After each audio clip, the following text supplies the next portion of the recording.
Good morning, guys. Today, our topic is training. First, we shall see about the introduction part of training. What is this training? Why it is needed?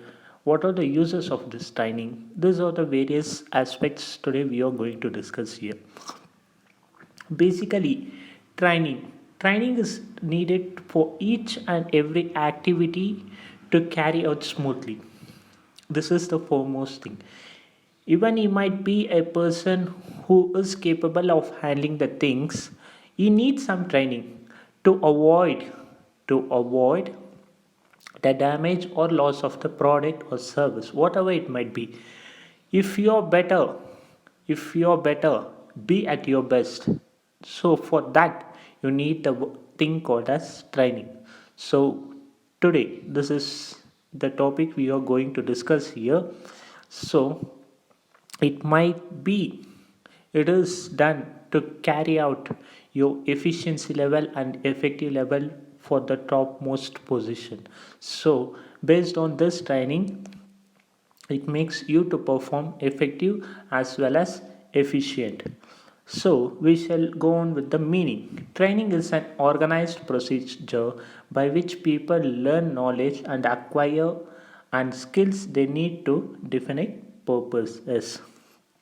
Training, first of all, it is an organized procedure. Since it is a systematic procedure. Say for an example, now I'll just go with an example of retail industry. If you're a fresher for a retail industry, you basically need a training how to sell your products. How do you motivate your customers to purchase the product? This will be your concept. So for this you need some training. How do you motivate them? What are the things to be said them? In the sense, say for an example, if you're selling a biscuit packet of Britannia company, you need to go tell them the advantages of that. This is of so and so cost, this has a better ingredients, well packed, all those things. To teach this or to know your customers about the product, you need a training, right? So not only for this, in all the fields, it may be for BPO, business process outsourcing, it might be for retail industry, sales industry, accounting, whatever industry it might be, you need a training. So this training should be in a systematic process by which you acquire a knowledge and skills. Yes, basically we acquire the knowledge about the product and we acquire the skills in the sense what are the things that has to be done in a practical manner. Say for an example, if I am selling my product to my customer, that is the practical thing what I am doing there. So training is an organized purpose by which people learn knowledge and acquire skills they need to definite purpose. This is done. This training is done basically to learn the process, to acquire the knowledge. For all these things, you need the thing called as training. So the next heading is of important needs of training. Basically, what are the uses of training? Importance is nothing but significance, advantages, and importance. So, increased productivity, as I said here before itself. There is a two words called as efficiency and effectiveness. To acquire this, to reach your organizational goals, you need training, right? You need to perform better so as to get your output in a better quality. So for the better performance, you need that thing called as training. Say for an example, if your output is of 100 units, if we train you all to perform much and more better, you can get your output till for 110 units or 125 units. This is so you, for to increase your productivity, not only of this manufacturing sector, it might be of any sector.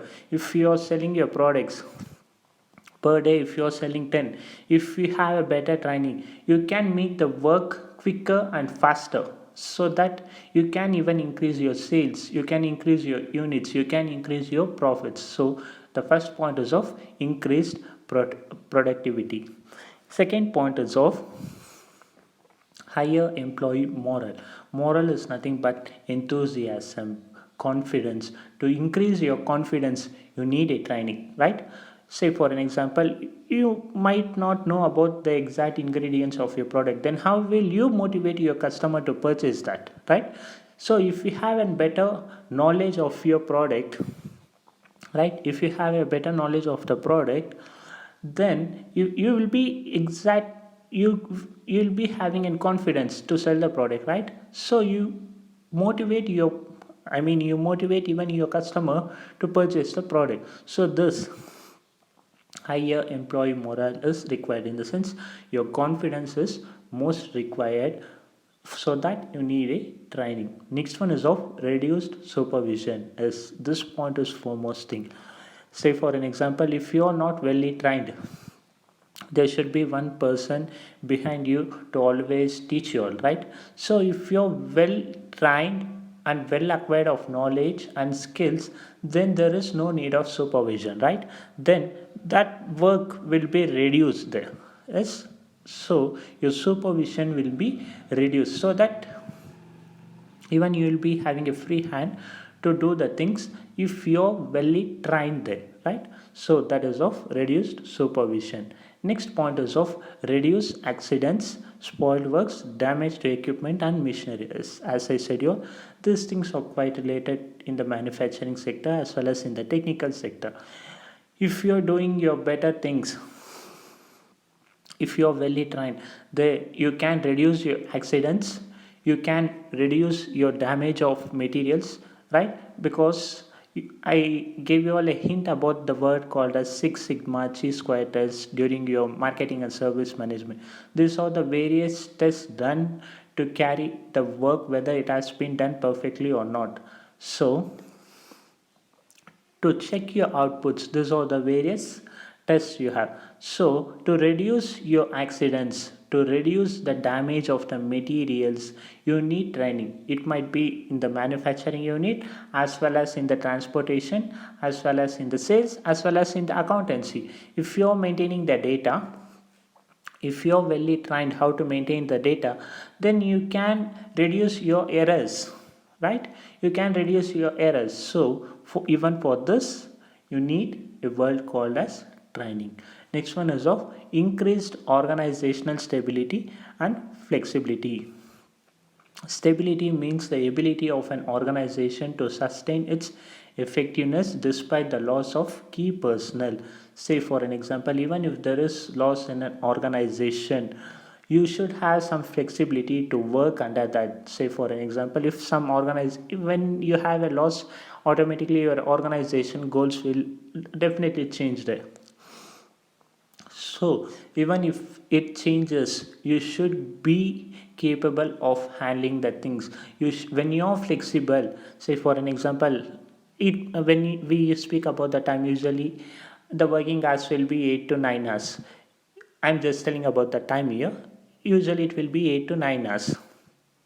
If your organization is running under loss, sometimes even you have to work from 9 to 12, right? 9 to 12, in the sense your login and logout time starts from, uh, you should increase your time utility there. So even this is also flexibility. There will be some flexibility in the time, there will be flexibility in the work, there will be flexibility in the designation. So even for this, you need a better training. Next one is of self development, versatility and adaptability. Self development is when you're thoroughly trained, automatically there will be a self development in you, right?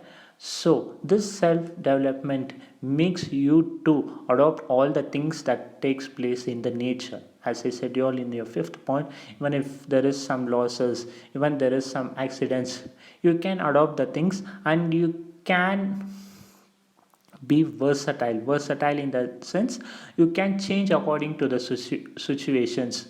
You can either work as a team leader, as a manager, as a sales manager, whatever is necessary. Only these things can be done when you're perfectly trained.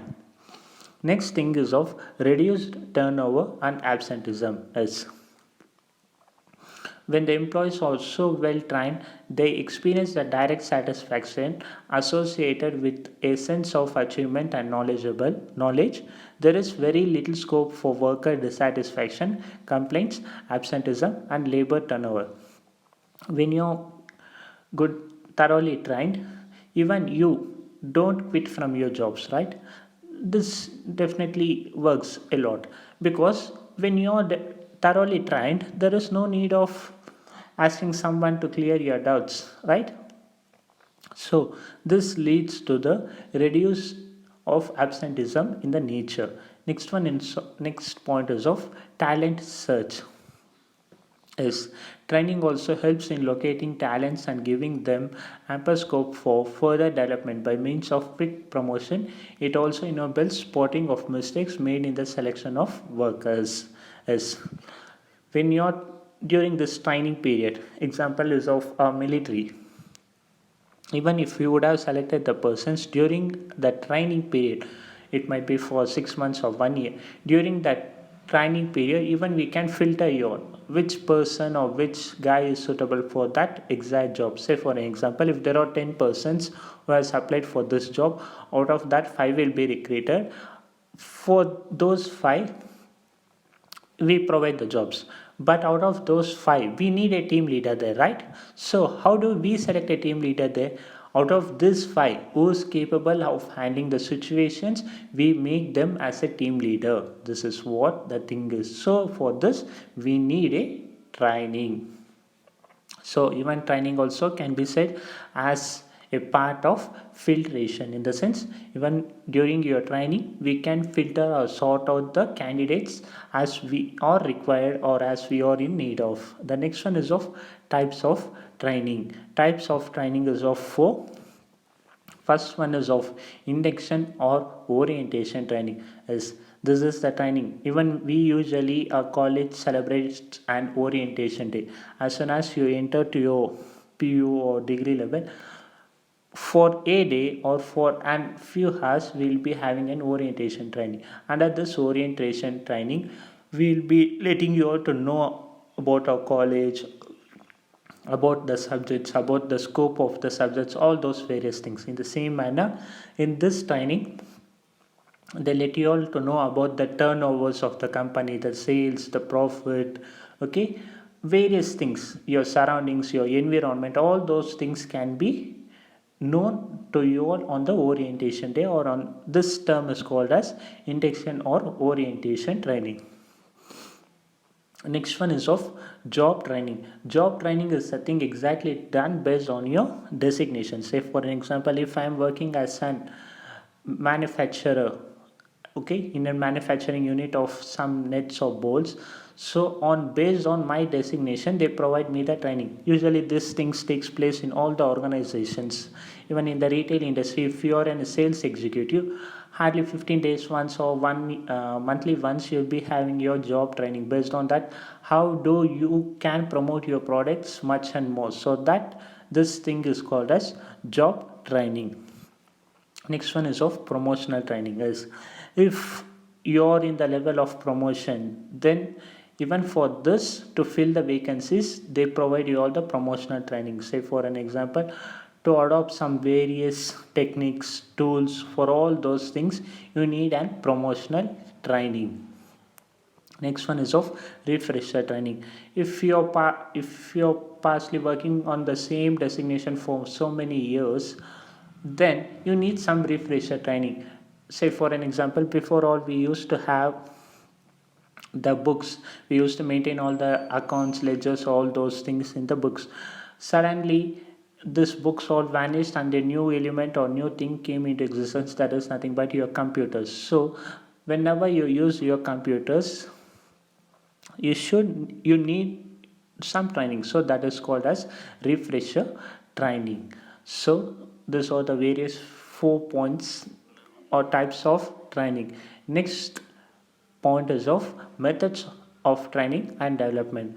Under that you have two things: on the job training methods and off the job training methods.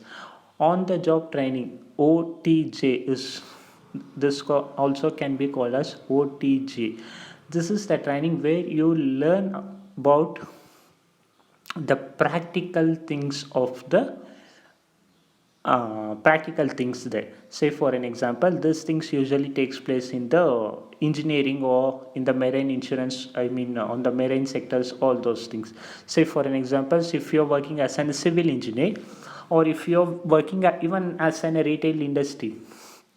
Say for an example, if you're working as an departmental manager or store supervisor or store manager, even then you need some practical training. Say for an example, there is a few changes between the things what you study in your books and what you do there in the practical life. So this is the thing, on the job training methods. So if they recruit you all, they provide you all the training. After that you will be having and placement for a temporary, I mean for few days, so that you can learn about the practical things. That is what you call it as on the job training methods. Next one is of the job training methods. These are quite non practical things where these things will be done based on the demonstration, I mean based on the PPTs, lectures, case studies, all those things. Say for an example, based on the previous history, they provide or suggest you all to work or do better. That is of the job training. And on the job is you learn the things based on the practical observations or on based on the practical things. So these are the various points regarding the training. In the next class we shall move on to the next topic, that is compensation. So these are the topics today.